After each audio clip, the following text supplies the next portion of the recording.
ورحمة الله وبركاته. يا هلا وسهلا بالجميع، كيفكم بنات؟ بسوي حلا صحي، الأساسي فيه التفاح،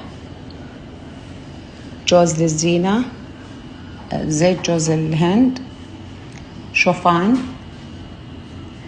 بيض، فانيلا، زبيب، قرفة، ملح عشان أوزن الطعم، ودارك شوكلت، يمديكم تحطون أي شوكلت تبونها، وجوزة الطيب علشان الطعم، تعطي طعم. راح أحطه بقوالب زي كذا يا بنات. حلا سهل ولذيذ وراح تدمنونه. السلام عليكم ورحمة الله وبركاته. يا هلا وسهلا بالجميع، كيفكم بنات؟ بسوي حلا صحي، الأساسي فيه التفاح، جوز للزينة، زيت جوز الهند، شوفان، بيض، فانيلا، زبيب، قرفة، ملح عشان أوزن الطعم، ودارك شوكلت، يمديكم تحطون أي شوكلت تبونها، وجوزة الطيب علشان الطعم، تعطي طعم. راح أحطه بقوالب زي كذا يا بنات. حلا سهل ولذيذ وراح تدمنونه. قطعت يا بنات تفاح مكعبات.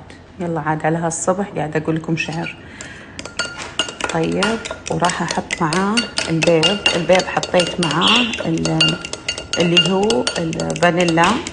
أنا أحب الصراحة يعني أخلص بوضع الفانيلا مع البيض عشان الريحة، ما أحب زنخة البيض. أحط البيض.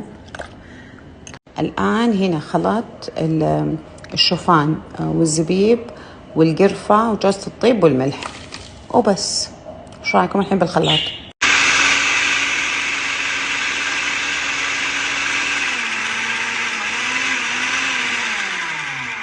هنا يا بنات بيصير عندي كذا، بهذه الكثافة أو السماكة. راح أحط طبقة، بعدين شوكولاتة دارك، بعدين طبقة ثانية وعلى الفرن. الآن راح أحط أول شيء، أسوي واحدة معاكم، طبقة من اللي هو الشوفان، تمام. بعدين راح أحط اللي هو دارك شوكليت، هنا أحط قطعتين، هذه بدلع فيها نفسي.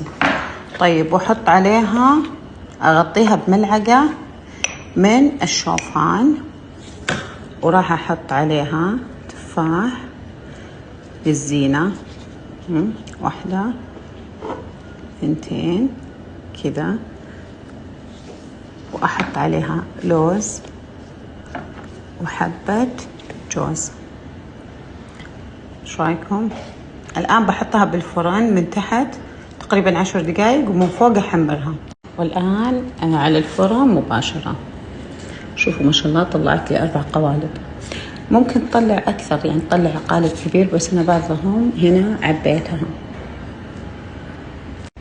والآن خلصت وصفتنا، سويت معها قهوة تركي. بسم الله.